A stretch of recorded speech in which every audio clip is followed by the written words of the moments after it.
2 Samuel chapter 24. The title this morning is Learning to Count on the Lord. The story is about David taking a census and counting the people of Israel. The Lord is the one who goes ahead of you. He will be with you. He will not fail or forsake you. Do not fear or be dismayed. Deuteronomy 31:8. This is the promise of the Lord to those people who will obey and follow Him. And he who leaves God out of the equation does not know how to count. See, we all have something that we count on. Something that we put our hope, that we put our trust, that we put our faith in. You know, when we look at the situation of the world today, you don't know what you can count on. People are losing their jobs. Some people are being furloughed. 401ks have been depleted. People's health is going downhill. We got questions. How do I pay my mortgage, my car note, my health insurance? How can I top off my car with gas? So today, as we look at David's story and we look at his actions, we're going to look at a couple of things. What did the Lord tell him to do?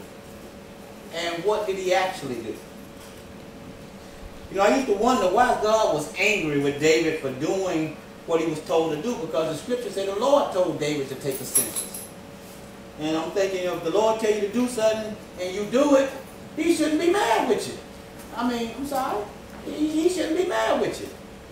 But sometimes when the Lord tells us to do something, we don't do it the way the Lord tells us to do it.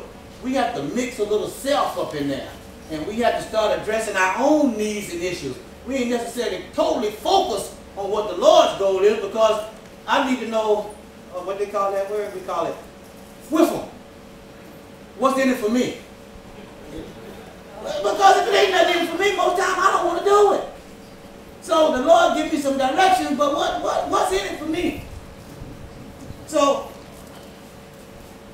David had an eye problem.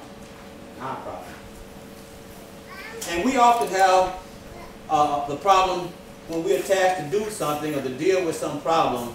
We start out with, what am I going to do? How am I going to be able to pay that? How will I be able to provide this?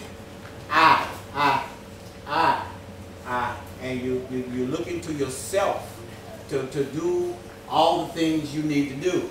And the bottom line is, you're not going to be able to do that. Now this eye problem will lead you to disobedience, because the issue is here. When you disobey God, you're going to eventually harm yourself and your fellow man in that disobedience. Now God told David to count all the people. David told Joab, count all the fighting age men. Now you may not think that that's a big difference in just solo, because a lot of times they just counted the men. When they talked about the people who left Egypt, they say they had this many men. So when he counted the men, he could have considered, yeah, well, maybe. But the thing is this: God looks at our heart when He tells us to do this. Now He told David to count all the people. David told Joab, count all the fighting men. What is David's issue? David wants to know, how strong is my army? Well, when you get ready to defend yourself, you might want to know what kind of defense you have too. I mean, it's not something that a king. It's not something that would be unusual for a king to want to know. But at the same time, David had to understand that he can't just look at his resources from a human point of view. Because when we serve the living God, we must be able to count on the living God to deliver the blessings that He promised. And so when we partially disobey God, or when we shape things to fit our comfort zone, Let me just put it out here this way. I'm going to say it this way and hope you get it. partial obedience to God is disobedience. Delayed obedience to God is disobedience. God tell you, call this person today. You call them 2 weeks later. You know what? That day they was in a crisis. They needed to hear from you, and God told you to call them. You didn't call. You called them 2 weeks, but you wasn't able to be effective had you been obedient and done what God told you. So partial disobedience is sin. Okay? And once you sin, then you got a problem with the relationship. So David wanted to know how strong his army was. And as the king, he's supposed to take care of the people. He's supposed to defend the nation from all attackers. So that might not be wrong. And a lot of times we fall into the same trap because we need to know, how good is my resources? How steady is that job? Am I locked in for life? Or could I show up at work tomorrow and the boss say, this is your last day? Well, just like David wanted to know how strong his army is, we may want to know how strong our resources is. But what David needs to understand, and what you need to understand, it is not how strong your army is. It is not how much your resources is. It is how strong is your God.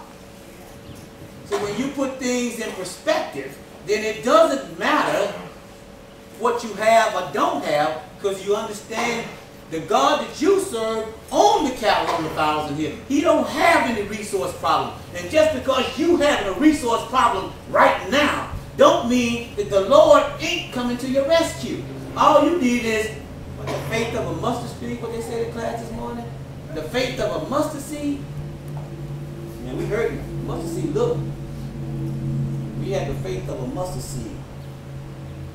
When you understand how strong your God is, then you will view your circumstances different. Now, for those people who don't know God or don't have God in their life, if you're here today, I know you ain't going to understand this, but you can't have peace in the storm. But the only way you can have peace in the storm is that you know God is in the storm with you, and He's going to bring you through the storm.